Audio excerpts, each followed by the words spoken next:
Welcome to this ARX tutorial. My name is Jim Keene and I'm here to explain one of the huge bummers of weight training and how ARX has made it a completely moot point. You're welcome. Over here to the left we have this triangle that most of you probably will have seen or heard about. This represents the stimulus for improvements in muscle. That's size and strength and also conditioning. So up top is mechanical tension, and to the left is damage to the muscle fibers, and to the right is metabolic stress. And together, they represent the stimuli to which our body responds. And what are those adaptations? Well, you see that S at the top of the triangle? That's strength.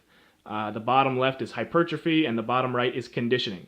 And those correspond with the stimuli. So more mechanical tension, which is like weight on the bar. More mechanical tension you have, the more strength you get. Damage to the muscle fibers, that's micro trauma to the muscle that mostly happens during the eccentric, and the more mechanical tension you have, the more damage you get. And the more volume you do, the more damage you get. And that's associated with more hypertrophy. And then over to the right, that conditioning is where you lower the mechanical tension, you have less damage to the muscle fiber, and you accumulate more and more metabolic stress for a conditioning effect. So that is a quick background and refresher. And now, here are the three main ways we compromise. Each of these columns, the 1 to 3 rep column, the 4 to 12 rep column, and the 13 plus rep column, represent a unique compromise when you're working out with weights. The important part to notice is that in the adaptation row, the strength, hypertrophy, and conditioning, you get to choose one. And if you emphasize one, you de-emphasize the other two as a result. You're forced to compromise. So let's talk about compromise A, that 1 to 3 reps. Let's say you really want strength, and this is where you live, in this column. And your fuel system is the phosphagen system, creatine phosphate. And the mechanical tension, the weight on the bar, is heavy, almost as heavy as you can stand it.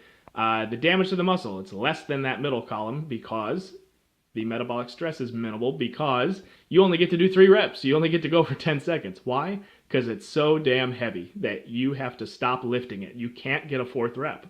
And so you're forced to compromise. You can't possibly get the damage and the metabolic stress you might have liked because your weight is too heavy. But if you lowered the weight, now you're not getting as much strength, so you're forced to compromise. Speaking of lowering the weight and not getting as much strength, let's say you then move on to this middle column. Let's say you want to be the hypertrophy guy. Let's say you then lower the weight so that you can get additional reps in between 4 to 12, and your sets now last 10 seconds to a minute. You're moved on to a different fuel system. You don't maximally tax the phosphagen system because, again, you've chosen a sub-maximal weight. But now you're into glycolysis. The mechanical tension is lighter because you wanted to last longer. And the damage to the muscle is more than either of the other two because you have a cool combination of set duration and mechanical tension. That's kind of the sweet spot if you're using a weight. And the metabolic stress is more than the 1 to 3 rep guys, not as much as the 13 plus rep guys.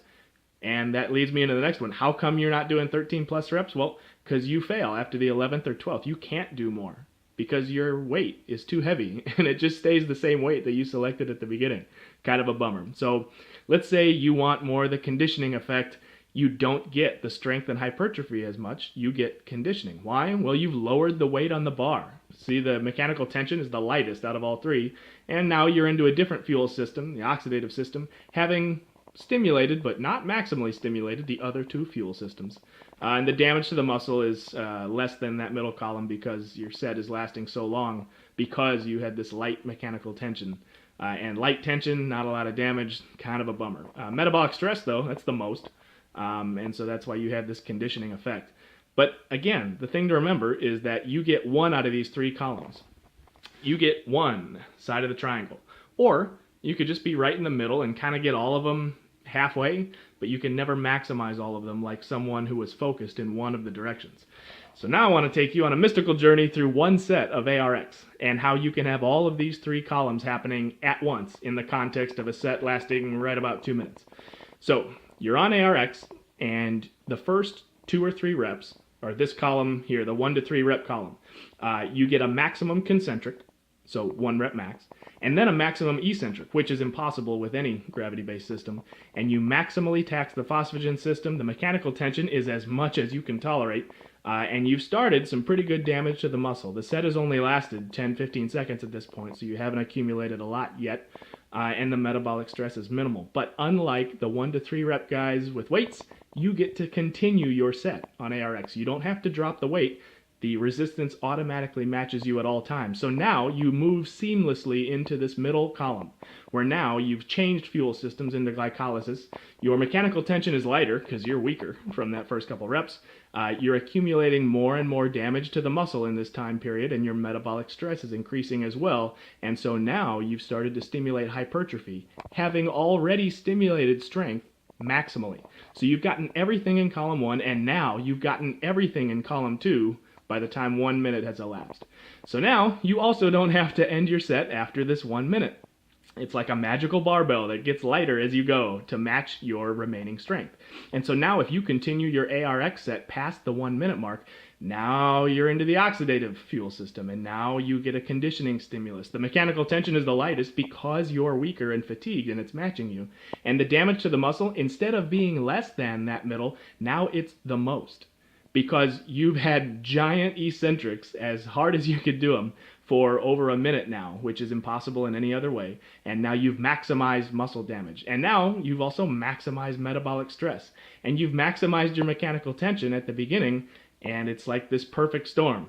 So now you come back over here and you realize, normally with weights, if I emphasize one thing, I have to de-emphasize the others, which is a total bummer. We're using technology from the 1800s to try to work out in the 21st century. So with ARX, instead of a dot on the triangle that moves in one direction or another at the expense of the other two, you have a dot that slowly just gets bigger and fills up everything. You have one set that gives you maximum strength, maximum hypertrophy, and maximum conditioning all in one go. One set to rule them all. The fuel systems are all hit. You have the heaviest mechanical tension of which you are capable, the most damage to the muscle that you can possibly accrue, and the most metabolic stress that you can possibly accumulate. So that's why ARX solves some of the inherent and baked into the cake problems of gravity-based systems.